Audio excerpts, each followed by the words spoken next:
Hormon adalah zat yang dibentuk oleh bagian tubuh tertentu dalam jumlah kecil dan dibawa ke jaringan tubuh lain serta memiliki pengaruh terhadap aktivitas sel-sel tubuh. Hormon dihasilkan baik di otak, bagian hipotalamus dan hipofisis, maupun di luar otak, pankreas, kelenjar tiroid, adrenal, dan organ reproduksi.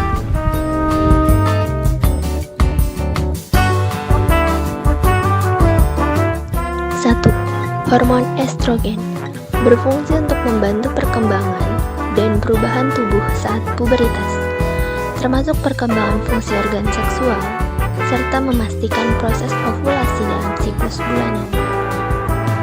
2. Hormon progesteron berfungsi mempersiapkan lapisan rahim yang dikenal endometrium untuk menerima sel telur yang telah dibuahi oleh sperma.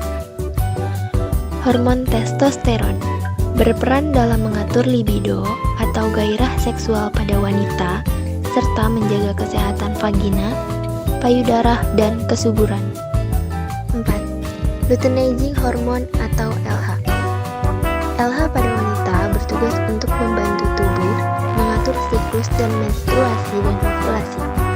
Oleh karena itu, hormon ini juga berperan dalam masa pubertas.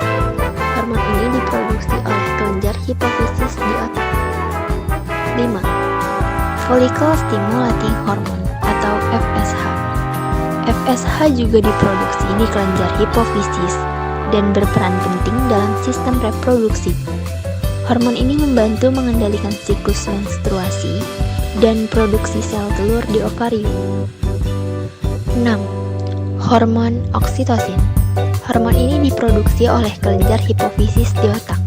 Umumnya, hormon ini akan meningkatkan selama kehamilan, terutama ketika menjelang persalinan. Saat kadar hormon ini meningkat, rahim akan terangsang untuk berkontraksi dan mempersiapkan proses persalinan.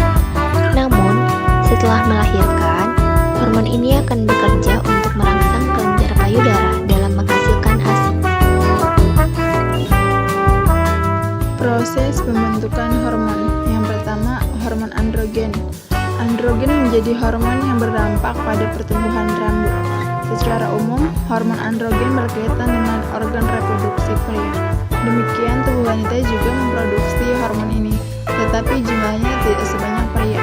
Karena hormon ini berperan penting pada proses reproduksi wanita. Yang kedua, hormon tiroid.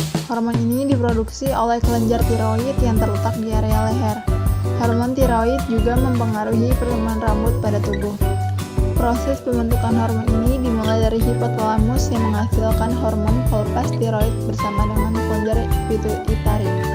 Hipotalamus mensekresikan hormon perangsang tiroid. Kelenjar tiroid akhirnya membuat hormon tiroid dan menyebarkannya ke seluruh tubuh. Yang ketiga, hormon gonadotropin. Hormon ini tumbuhnya rambut terakhir adalah gonadotropin, yaitu hormon kelenjar pituitari yang mempengaruhi testis dan ovarium. Hormon LH dan FSH adalah kedua hormon yang diekspresikan oleh gonadotropin. Hormon ini membantu organ reproduksi pria dan wanita menghasilkan hormon seks, sel telur, dan sel sperma.